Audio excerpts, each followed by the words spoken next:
안동도 아닌데, 자, 어떤 내용일까요? 안동도 아닌데 과연 어디서 무슨 일이 벌어졌을까요?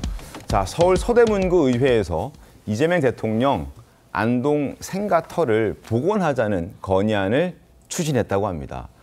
안동 시의회도 아니고 서울의 서대문구 의회에서 안동에 있는 이재명 대통령 생가터를 복원하자라는 건의안을 냈다. 왜 그랬을까? 경북 안동과 서울 서대문은 물리적 거리로, 직선 거리로 무려 205km나 떨어져 있다고 합니다. 자, 왜 그랬을까? 궁금증이 더해지고 있는데, 자, 어떤 곳인지, 안동 생가가 어떤 곳인지 영상부터 한번 보시죠. 네.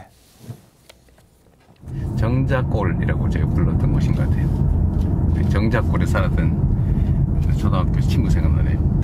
평지마. 제가 이제 성남으로 이사 가기 전까지 76년 2월까지 살던 집터입니다.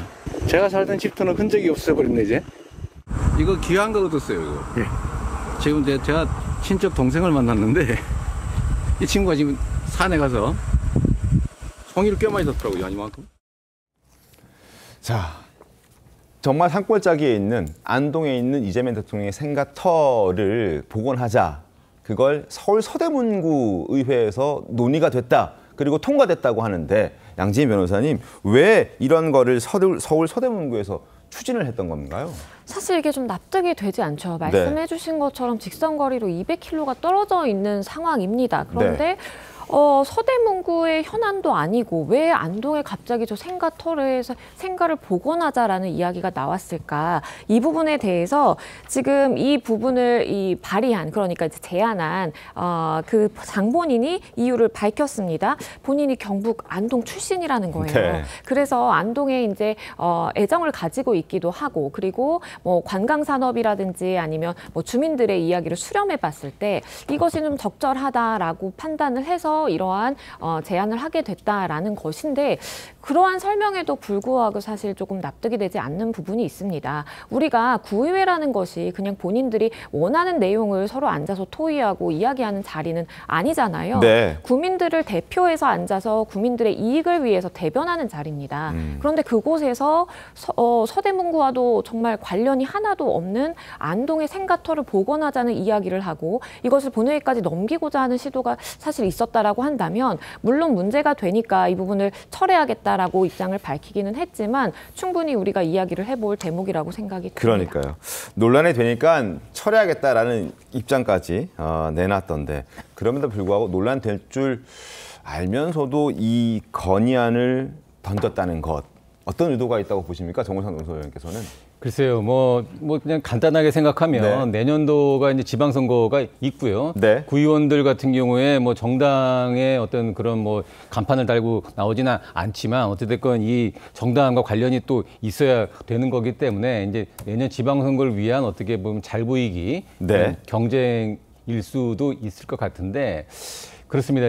지금 저분들이 어떻게 보면 지금 이재명 대통령이 무엇을 원하는지를 정확히 알고 있는 것 같아요. 왜냐하면 이 대통령이 경북 안동 출신이라는 자신의 고향에 대한 프라이드가 엄청나게 강합니다. 뭐냐면 네.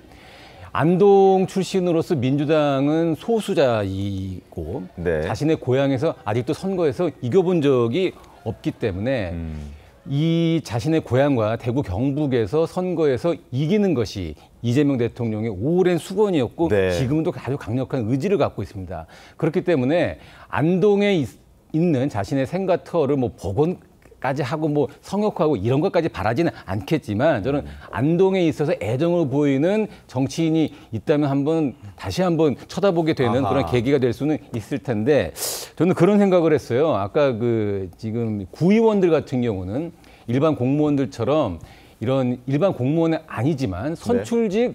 공무원이라고 볼 수도 있습니다. 예. 이 공무원들이 저런 행위를 한다는 거는 결국에는 지난 지금 헌법 존중 뭐 정부 TF라든가 검사 징계법이라든가 다 이런 것들이 공직사회를 하나의 색깔로 다 정리하려고 하는 건데, 이런 공무원들을 정권이 원하는 건 아니냐, 이런 생각까지도 한번 해볼 수 있는 사안이 아닌가 싶습니다. 알겠습니다.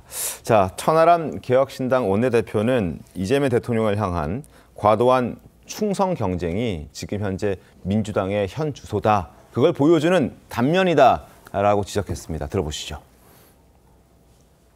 저 진짜 모르는 사람이 보면 진짜 생가가 서대문에도 한 개 더 있나? 그런 착각을 할 수밖에 없는, 뚜껑을 열어보니까 이게 과도한 충성 경쟁이더라고요. 안동에 있는 생가를 복원하자라는 얘기를 서대문 구의회에서 그거 왜 합니까? 그러니까 이게 지금 민주당의 상태를 보여주는 거예요. 누구 한 명이 말도 안 되는 이제 급발진을 했을 때 옆에서 말려야 되잖아요. 예. 말리면 수박되는 민주당의 현 상황을 정확히 보여주는 겁니다. 자, 말리지도 않았다. 주변에서 그냥 일사천리로 통과됐다. 지금 현재 민주당이 현주소다라는 지적입니다. 조윤선 변호사는 어떻게 보셨습니까? 너무 지나치게 확대 해석하는 거죠. 구의원 차원에서 이루어졌던 일이고요. 네. 중앙당과 논의된 부분도 전혀 아닙니다. 서울시당과 논의된 것도 아니고 국회 차원에서 만약 그러한 일이 발생했다고 하면 그 부분은 당연히 그 지적 달게 받아야겠죠. 그렇지만 네. 이것은 일종의 해프닝이라고 볼 수가 있는 겁니다. 앞서도 말씀을 하셨지만 지방선거를 앞두고 어떻게 보면 이만큼 본인이 이재명 대통령을 생각하는 그런 후보다라는 것을 보여주는 그런 의도가 있었을 수도 있겠죠. 네. 그 부분 지적하는 것은 타당하지만 이것이 민주당 전체의 문제라고 지적하는 것은 저는 받아들일 수 없을 것 같습니다. 알겠습니다.